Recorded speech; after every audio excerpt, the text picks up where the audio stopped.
Hello and welcome, dear viewers. This is Cases and I'm your host, Farah Atoui. Nelson Mandela was one of modern history's greatest figures and prominent human rights campaigners. A man of immense moral integrity and courage, whose influence stretched far beyond South Africa and who was frequently equated with Mahatma Gandhi. The great man that stood up against white rule in South Africa dedicated his life to fight against the system of racial segregation known as apartheid. Mandela established the country's first black law firm in the gold mining city of Johannesburg and founded the ANC, African National Congress Youth Legal. He spent more than 27 years in prison after being convicted of treason, emerging as the first black president of his country in 1994. Now, Palestinians mourn Nelson Mandela as the most loyal champion, lighting candles in special prayer services and holding his picture like a shield in confrontations with Israeli troops. Palestinian activists have long compared Mandela's struggle against apartheid to theirs against Israeli occupation, as they wonder why their struggle against oppression did not have similar results like that of South Africa. Though they tried hard through the BDS, the global movement for a campaign of boycott, divestment and sanction against Israel. Is it due to lack of strategy or cohesion? For more on that, I'm joined in the studio by Mr. Wadih Al-Asmar, Secretary General for the Lebanese Center for Human Rights, and by Skype from the USA with Mr. Gerald Rozner, a human rights activist. Hello and welcome, gentlemen, to Cases. Hello. Mr. Wadih will take a look at a report that will give us a lot of information about Nelson Mandela's life and his own character. Dear viewers, let's take a look at this report and be right back. On December 5, 2013, Nelson Mandela, the former South African president and the anti-apartheid revolutionary, passed away at the age of 95. Mandela fought for the emancipation of oppressed people, in particular blacks that were living under a racial and institutionalized system which was entrenched in policies and laws for decades. Indeed, the National Party in South Africa started to embed apartheid in the legal system when they got into power in 1948, so that any attempts of change would be regarded as an effort to overthrow the legal system. The whites, who were considered to be legally as first-class citizens in comparison to blacks and other races and ethnicities, supported and backed up the National Party to run and succeed the next elections. During the ruling era of National Party in South Africa, over 350 apartheid laws were passed and the degradation of non-whites increased. The apartheid system in South Africa resembled the disgrace and degradation by which Palestinians are passing through in Palestine.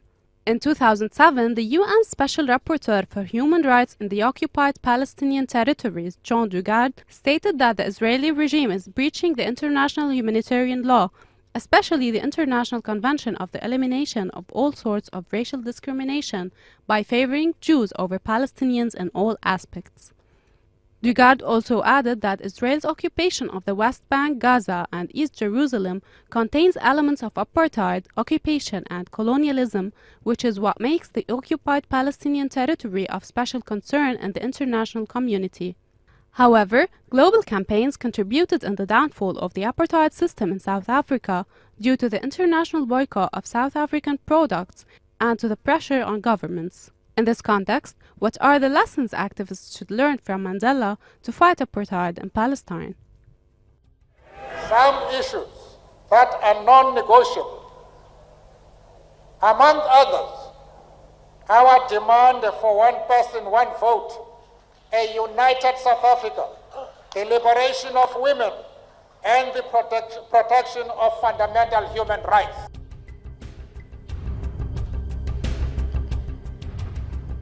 Okay, Mr. Wadih, of course, you wanted to give more description of Nelson Mandela's character in addition to what was highlighted in the report. What would you like to say today? The first thing I would like to say is that Nelson Mandela is a man who changed a lot during his life. Yes. He follows the evolution of his country. He started in the 15s within the ANC. They started with a military uprising against the apartheid, and then after he was arrested, he changed. He changed a lot, and the main point of characters. And when he went out from prison in the early 90s, he went out without a huge capacity of forgiveness. Yes. So that means he went out with the idea that we need to build a country, and we need to build a country with all his son. It is said that throughout his jailing period, he ordered that he wanted books, and he wanted to do a lot of reading in order not to only understand the society that he came from, but also to understand the opposing side or the other side of people that he is addressing, or at least such as the National Party, to lift the apartheid. I think, yes, he succeeds something which is very difficult.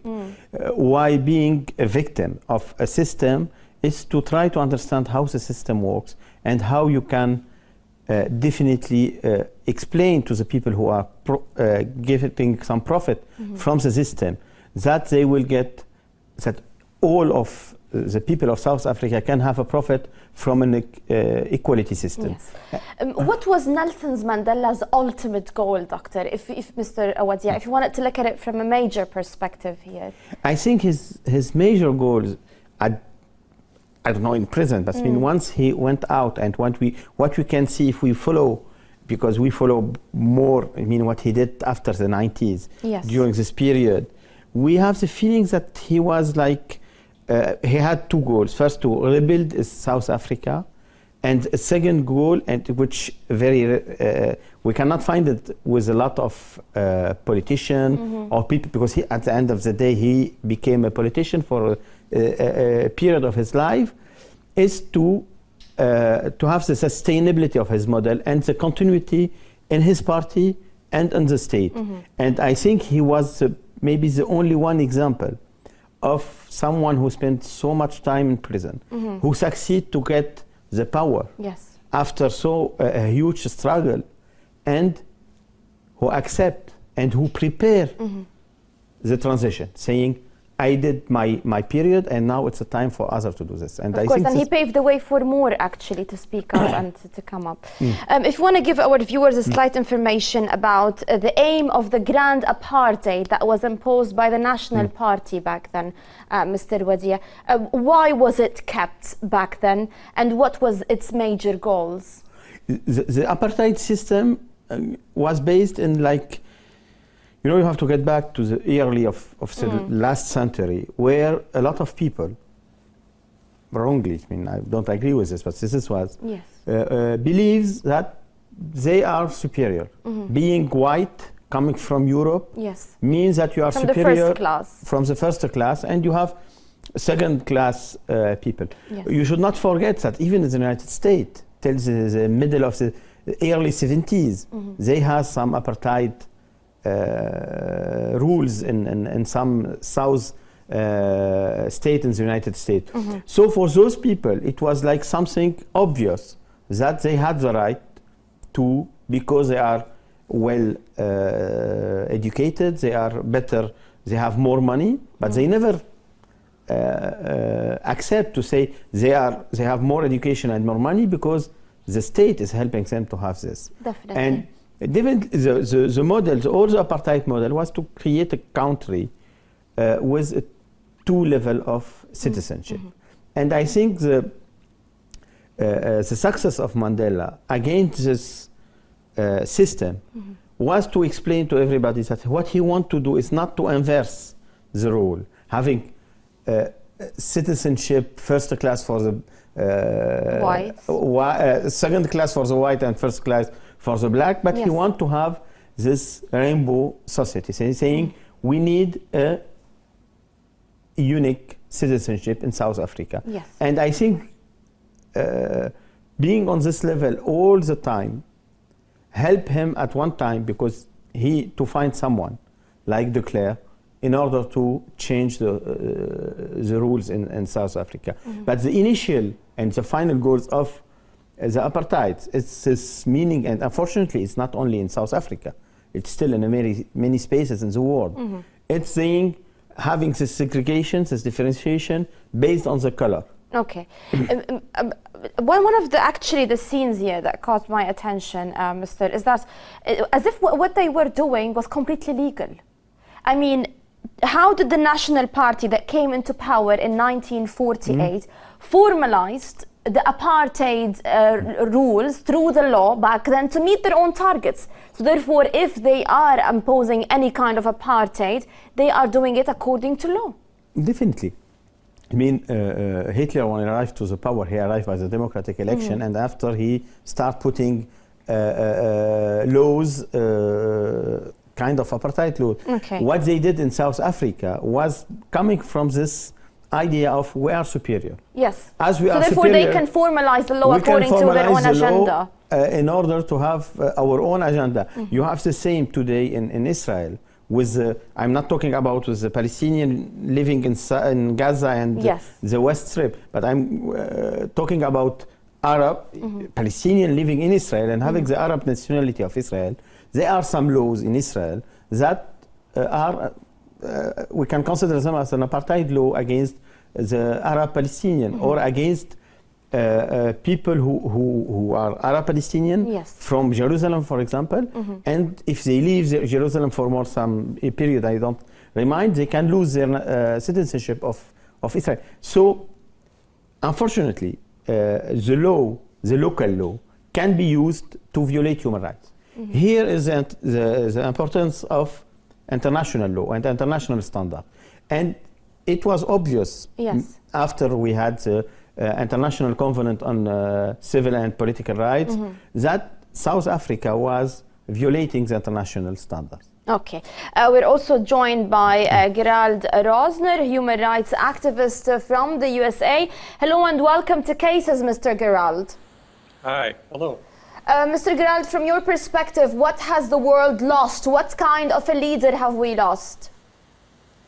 Well, you've lost a leader that recognizes the apartheid in Africa and compares it to Palestine. Quite a few activists that do it, but he's the one with the most recognition. And I think that was we've lost a great leader with that respect. Yes, of course. How can you describe, Doctor, we were speaking with Mr. Wadih about the laws that were implemented back then by the National Party and how they were imposed and formalized by the National Party, and therefore, according to these laws, the apartheid the grand apartheid was built and was created among the whites and the blacks. How can you describe the race laws that were created back then and how they later evolved with the coming days? Who are you asking the question of? Yes, Mr. Gerald, to you the question is. I don't know that much about how the laws evolved in South Africa in particular. I'm more familiar with Palestine. I do know that in 1948, when they started these long lists of apartheid laws, only the whites were allowed to vote, and if I remember correctly, 60% of them voted in favor of passing the laws. So hence the laws passed without any kind of opposition. Okay. And I've read over your list of laws, and in fact a lot of them are the first time I've seen them. Yes. Mr. Wadih, so therefore can we say today that there was back then in 1940 a major breach of international laws, or even the laws did not give much right to races? I mean, you have to remember that 48 we were just going out from the Second World War, and the international framework of human rights protection was not as strong as today, was not ready. And the international community, I mean, in this time when a law was passed in South Africa, you had to wait like sometime 1 month to hear about here in Lebanon. So they were not effective, Mr. Wadih. They were not effective. They were found in the international laws, but they were not effective. They were not effective, and we, I mean, tomorrow is 55 anniversary of the, I guess 55. 50, yes. Anniversary of the Universal Declaration of Human Rights. Okay. It was in 48, so it was at the same time. It means the international structure to protect human rights was under building. That doesn't mean it is capable to be breached. Prevent, yes. to prevent this kind of law. But it serves a lot for the people who fight against it, as such as Mr. Mandela. But obviously here the National Party that ruled back then smashed all these international laws that were yet to be evolved, definitely. and came up with their own amendments and they formalized their own rules, and that's how they implemented the apartheid. They implement apartheid like this. But what I was saying that even in the United States, if you go back to Martin Luther King and what he did, you had in some state in the south of USA, you had this kind of what we see in the reports. That mean black and white bus. You had a school, separated school. You remember the first black student to go to a white university. It was it created some uprising in the school. So so we're not speaking about unjust laws here. We're not speaking about unjust international laws, but we're speaking about unjust local laws that were amended and formalized by the National Party. And that's what Nelson Mandela wanted to fight for. This is the beginning of his fight. It means saying we cannot accept of being citizens of this country and not having the right to vote. I mean, the first one has a right to vote, the right to be elected, and all those rights. And our colleague from USA was saying that they was the only one to have the right to vote, and they use this to vote their own law. And this is like what's happening in Palestine today. In Palestine today, the Israelis, they are using the fact that they are majority to vote law like the Jewish status of Israel, of the state of Israel, which is an apartheid decision, because it prevents others non-Jewish of being complete citizenship of this country. And by that breaching international norms that they are ratifying and signatory of. Definitely. We will take a first break, dear viewers, and be right back. Stay tuned.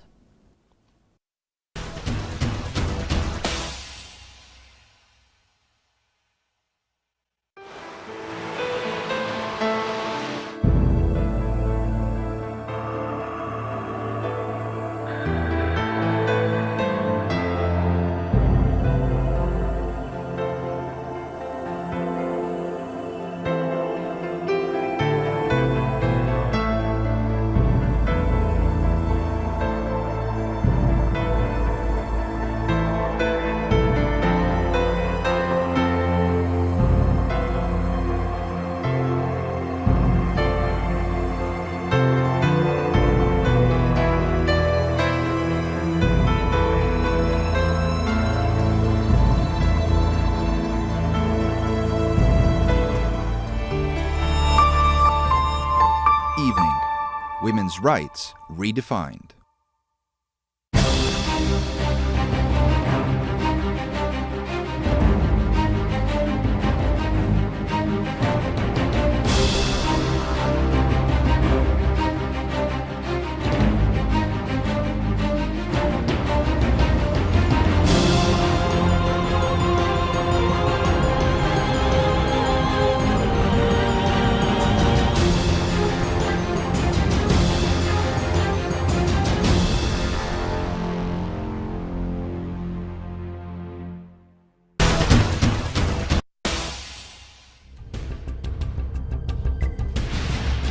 Dear viewers, welcome back.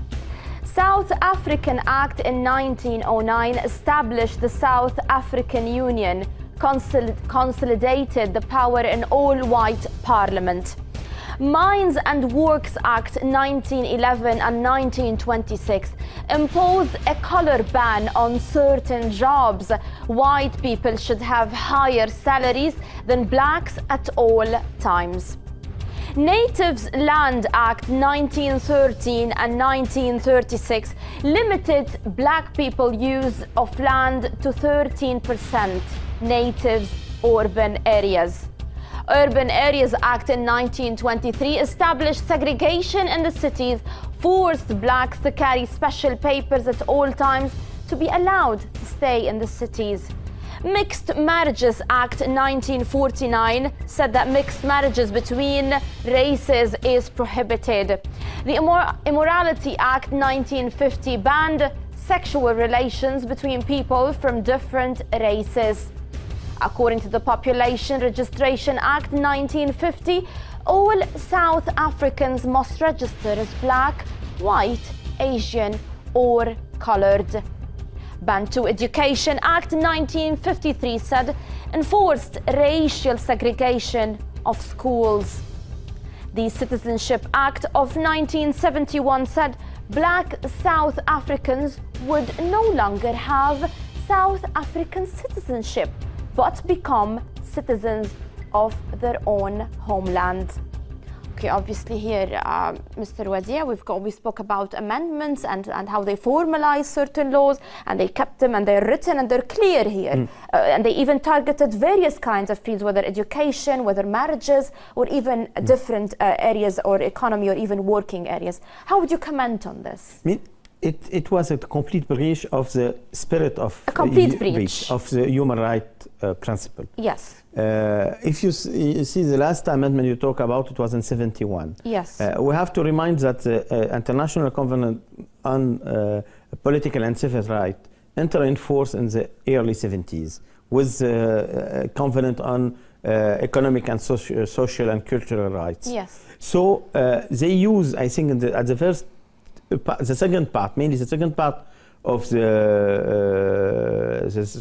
from 1948 till 70, they use this absence of a strong human rights implementation on the world. Okay. And the second thing that South African people saw at this time, that they were supposedly supported by the European country and the United States. For this reason, they continue putting more and more rules. And I think if they were putting those rules, it proves that they was facing a problem to control the society. I mean, when you do a rule on the interracial marriage, that means you start having enough interracial marriage, even though that they had a lot of segregation before, that from their perspective, it was creating a dangerous situation for the supremacy of the white people. And majorly, these were the amendments that Nelson Mandela fought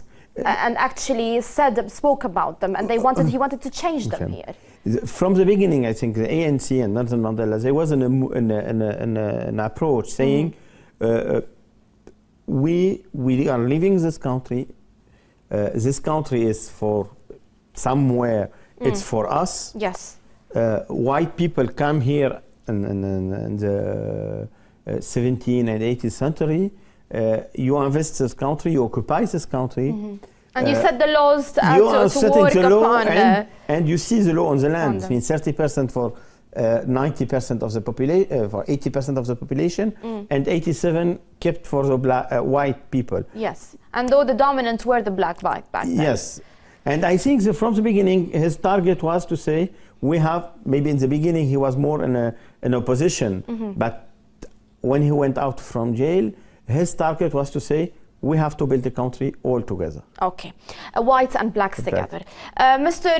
Gerald, in 1997, Nelson Mandela declared, and here I quote, "I have come to join you today to add our own voice to the universal call for Palestinian self-determination and statehood. We know too well that our freedom is incomplete without the freedom of the Palestinians." How important was Palestine to Nelson Mandela? I think it was very important to him because he recognized what happened. It followed a similar path. They're not identical, but they're similar. I mean, the colonialization of what was Palestine under the Balfour Declaration in 1917 kind of started that. And then, you know, in 1948, when they finally, you know, under the UN, they partitioned the Palestine into two areas, and giving the Jewish people, which were the minority, the largest portion of the property. And from there, they took their homes, they drove them out of the country. They basically forced expulsion. I think the number was estimated around 750,000 people around that 6-month period. And then, you know, in the successive years after that. Right now, I think the population is almost half and half, Palestinians and half Jewish. Yes. And one of my friends is an Israeli activist. You may have heard of him. His name is Miko Piled. Mm-hmm. He made a statement that kind of sums it up. He said, if half the population isn't Jewish, how can it be a Jewish state? And if half the population isn't counted, how can it be a democracy? Yes. And I think that's a very accurate statement, and it kind of sums up what the situation is. These laws that there's two sets of laws. Mm-hmm. One for the privileged, which is similar to South Africa's situation. Yes. And one for the Palestinians. And at the time that, you know, at the time of the Balfour Declaration, there were Jews living there were Arabs living there were Muslims living there. So we can say that Mandela actually felt that the Palestinian cause is his cause because of the similarities of the situations here, of what the Palestinians are going through and the conditions of their own livelihood, to that of the South African. Is that to that extreme that Nelson Mandela found it similar to each other, that he believed that it's his own case too? Yes.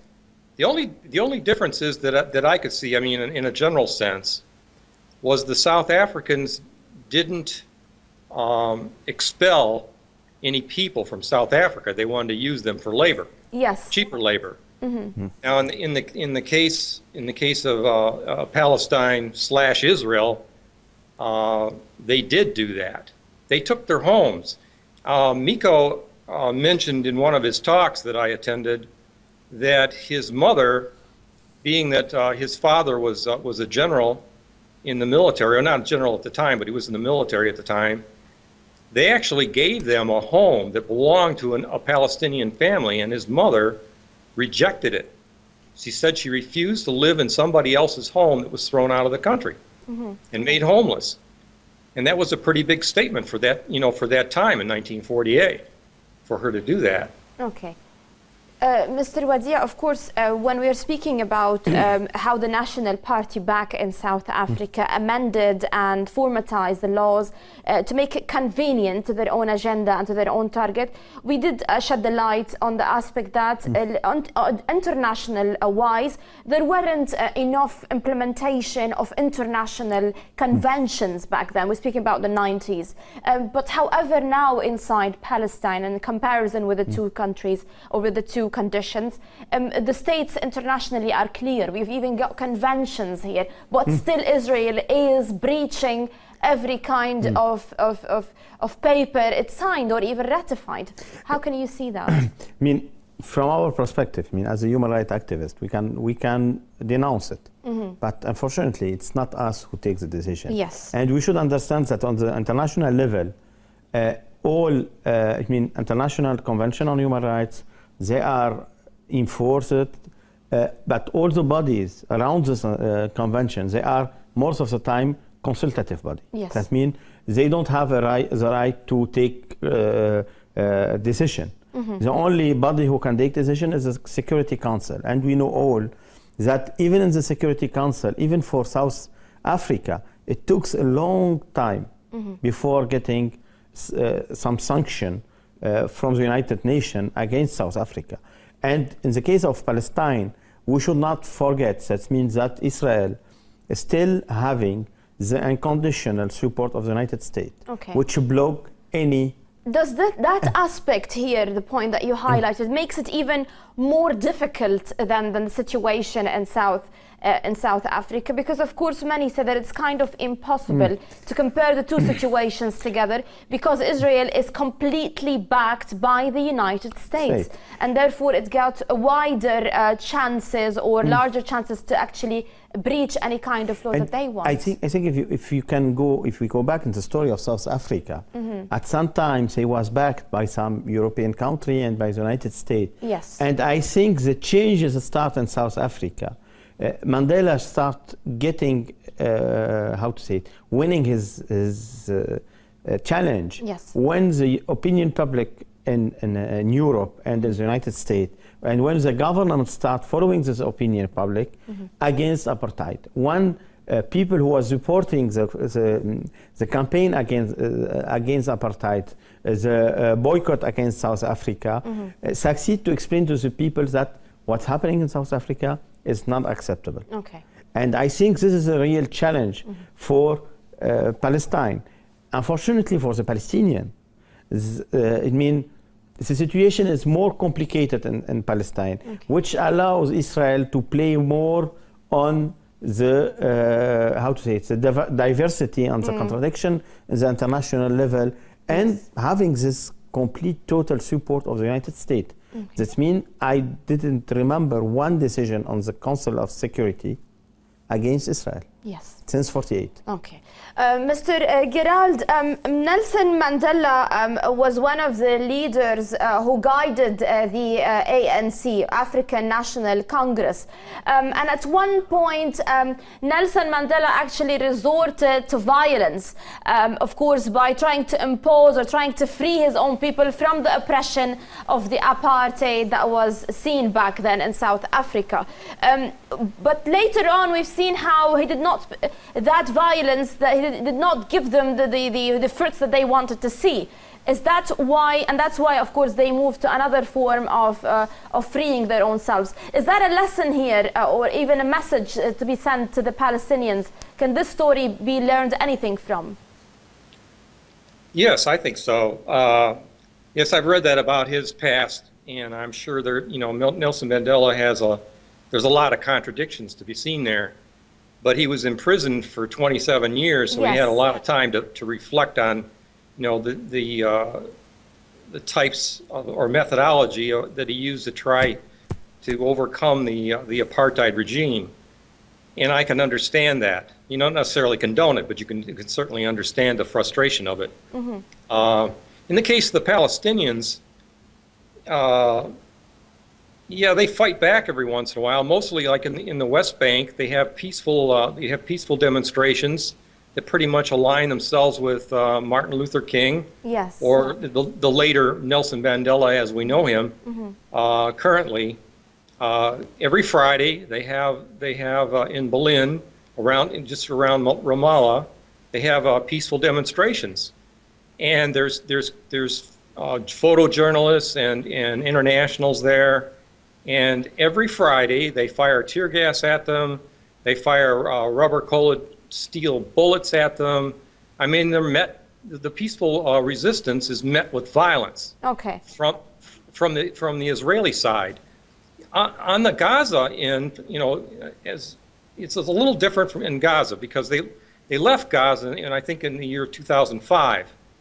So Gaza has a perimeter that's guarded on the sea by the Israeli Navy, by the air by the Israeli aircraft, by drones, helicopters, F-16s, and then with tanks at the ground level. Yes, in South Africa that wasn't probably seen. They were practicing certain kind of oppression more than actually using militants or even more guns against them. That's correct. Yes. I mean, the only militant activity that I hear of most often from Gaza is every once in a while they'll fire a rocket off into Israel, or several rockets. Of course, we will speak more about the similarities and the differences here, but we need to take a short break. Dear viewers, stay tuned.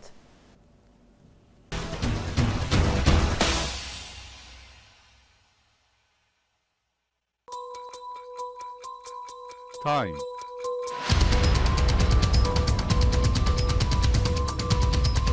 Valuable. Events. The only constant variable in life is change.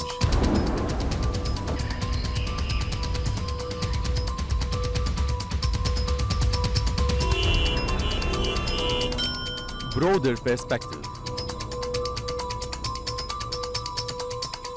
Arguments and counter-arguments on our platform. Global Insights. The globe on our platform.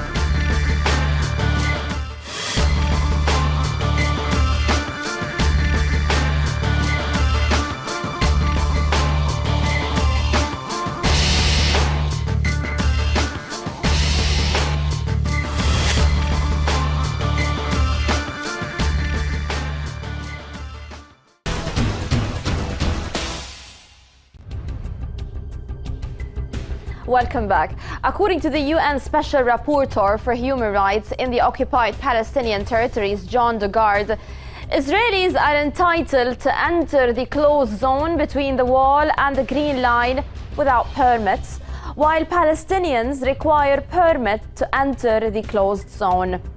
House demolition in West Bank and East Jerusalem are carried out in a manner that discriminates against Palestinians. Settlers are giving preferential treatment over Palestinians in respect of movement. Building rights and army protection discriminate against Palestinians, or building rights and army protection discriminate against Palestinians. Of course, here more violations of international laws and norms that the Israelis ratified. But here, of course, allow us to speak more about Palestine with Mr. Gerald. Mr. Gerald, actually, the Palestinians had similar movement, such as Nelson Mandela. And here to remind our viewers, under the Palestinian Liberation Organization, of course, we've heard a lot of. We will now compare between the PLO and the ANC. But here, of course, they use the BDS, and we've spoken with Mr. Of course, Wadih here about that factor. However, the BDS doomed to failure. Why, in your own opinion? What was that again? You said the BDS? PDS, yes, of course. The Palestinians used the PDS, a similar way or a similar move, such as the one used inside, or such as the sanctions used against the apartheid inside in South Africa. However, it doomed into failure. I don't think it's a failure. I think it's actually working. How? Well, because it informs people. I know quite a few people. I know another Israeli activist, Ronnie Barkin, that feels that the situation with BDS is actually working. Here in the United States, they're doing it at with universities. The problem that we have worldwide, and in particular for my case in the U.S., is people actually don't know. And like your other activist. Yes, Mr. Wadih. Yes, Mr. Wadih, the problem here in the U.S. is the media does not say anything about it. I mean, prior to 3 years ago, I didn't know anything about it. Okay. So you think that it's working, but it's not taking enough attention from the media, and that's why it's not well known enough. The whole situation's not well known enough. Okay. You've got a couple different situations going on. You have people that are curious, and if you start telling them about it, they will do the research, and they will form a decision based on their research. Yes. And then you got the second kind of person. If you approach them and they still don't actually know the truth, but they're totally on the side of Israel, just taking the position of the United States and Canada or the West in general.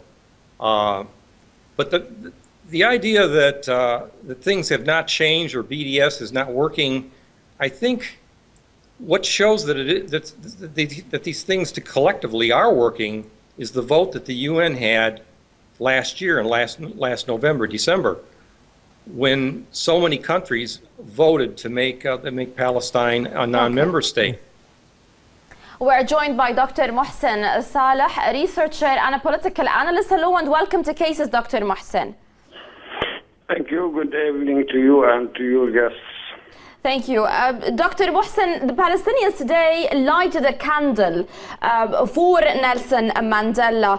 Do you think that they are craving for such a league, such a ruler, or even such a leader that can lead them out from the Israeli oppression? First of all, we should really be sad and give condolences for the South African people of this hero who died after more than probably 95, at least as his age. His struggle for freedom was for 95 years. Requesting freedom for his people, and not only for his people, for Africa and for all the people who lived in under occupation or under apartheid or under any kind of discrimination.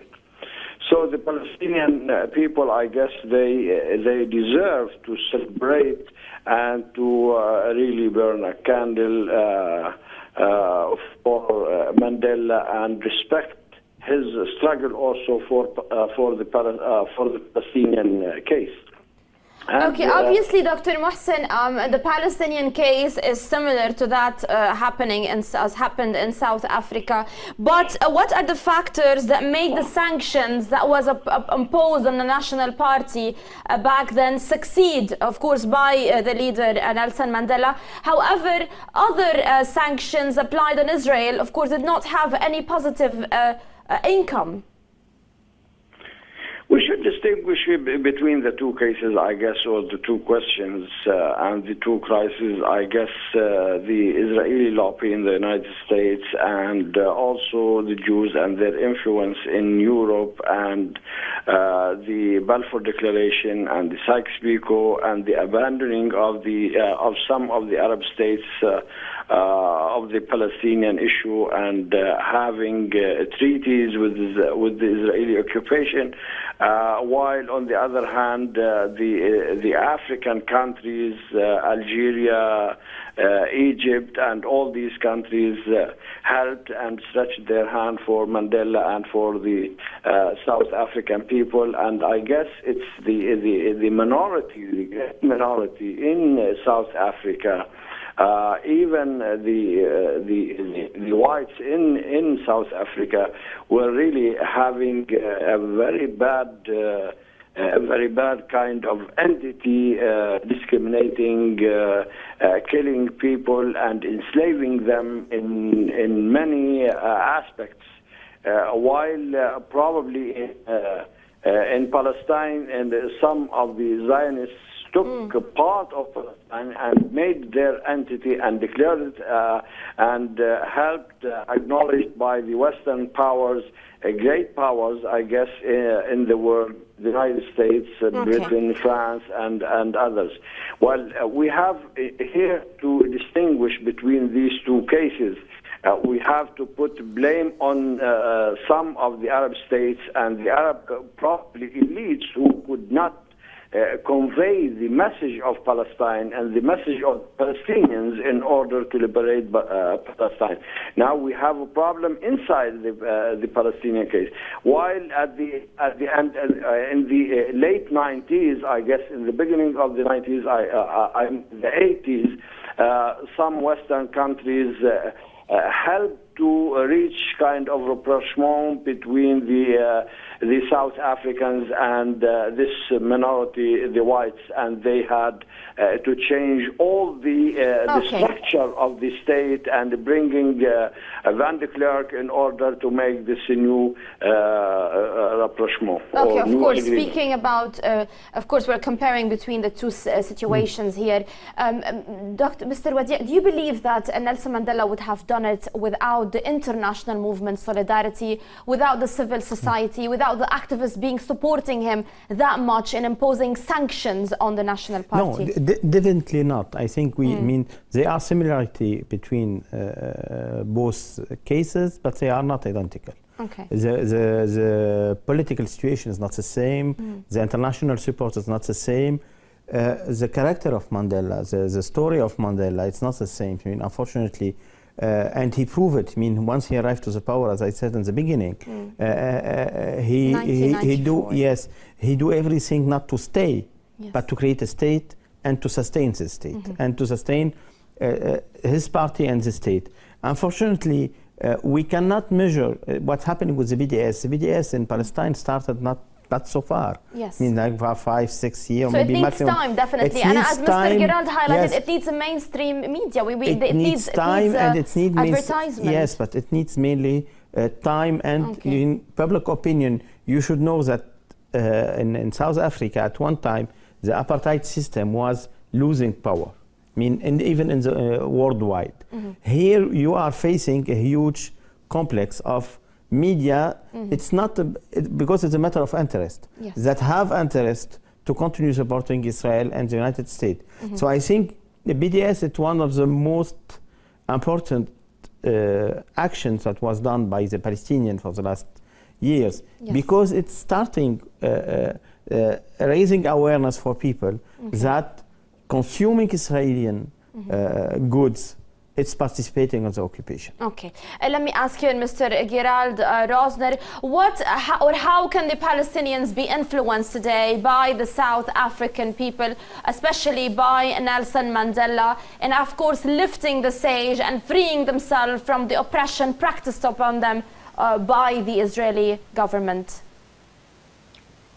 Mostly by communication, because that's how I learned, what was going on in Palestine and how I know what's going on there day to day. Social media has played a big role where the mainstream media has failed. There are activists within Gaza. But communication between Nelson Mandela and the National Party did not give any positive results here. How would it work out for the Palestinians? I don't understand your question. Yes, of course. Here I'm saying that communication failed between National Party, which was leading back then in South Africa, and between Nelson Mandela. It was until certain sanctions were applied by the government that the South Africans gained their own freedom. How would communication now work out for the Palestinians? Okay. The communication part is basically one of information and informing people of what's actually going on there.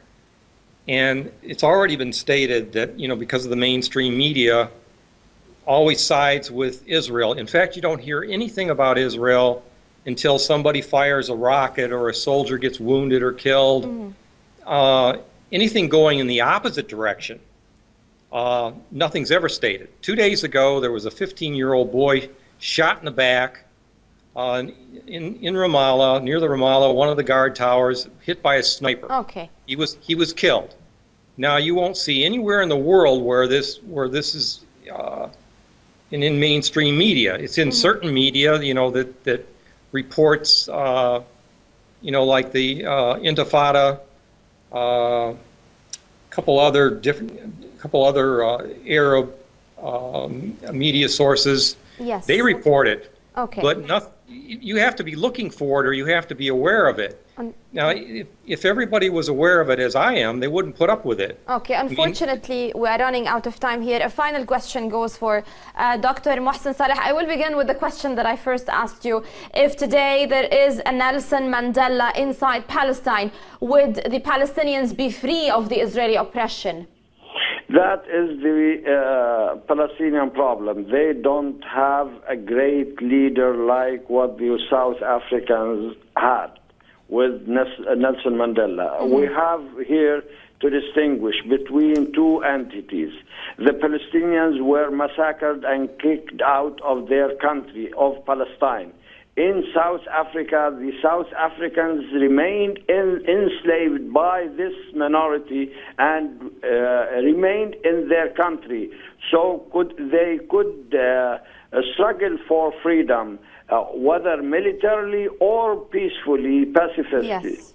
So that's why I guess we have to distinguish between these two cases. Some of the Arabs took the Palestinians to Washington or other places than their interest in Palestine. Yes. On the contrary, some Africans helped the South Africans in order to liberate their country from this white minority. Mr. Wadih, even if a leader that came up within from the Palestinians, of course, and holding the characters of Nelson Mandela, would he still succeed in actually freeing his own country without an international support and without the civil society and without activists? Definitely not. I think Nelson Mandela, if he succeed, because he succeed, and the people working with him succeed to create an international movement and the international public opinion and in the media and the key people and the leader of opinion in the world against the apartheid system. Palestine, they are trying of doing this. Yes. Unfortunately, it's a little bit more complicated for them than it was for the South African. This is, I mean, this is the situation. And I don't believe that we can duplicate the same process in other places and get the same result. I think it's a very complicated, yes. You know, opinion. Because every situation has its own criteria. And I get back to this unconditional support of the United States. And I think South Africa, if they had the same support from the United States, Mandela would not have succeeded. Mr. Wadih Al-Asmar, Secretary General of the Lebanese Center for Human Rights, thank you very much for joining us. I would like to also thank Mr. Gerald Rozner, human rights activist, joining us from the USA. Thank you for all the information that you submitted. And Dr. Mohsen Saleh, a researcher, thank you also for joining us. Dear viewer, that's all the time that we have. Thank you for watching.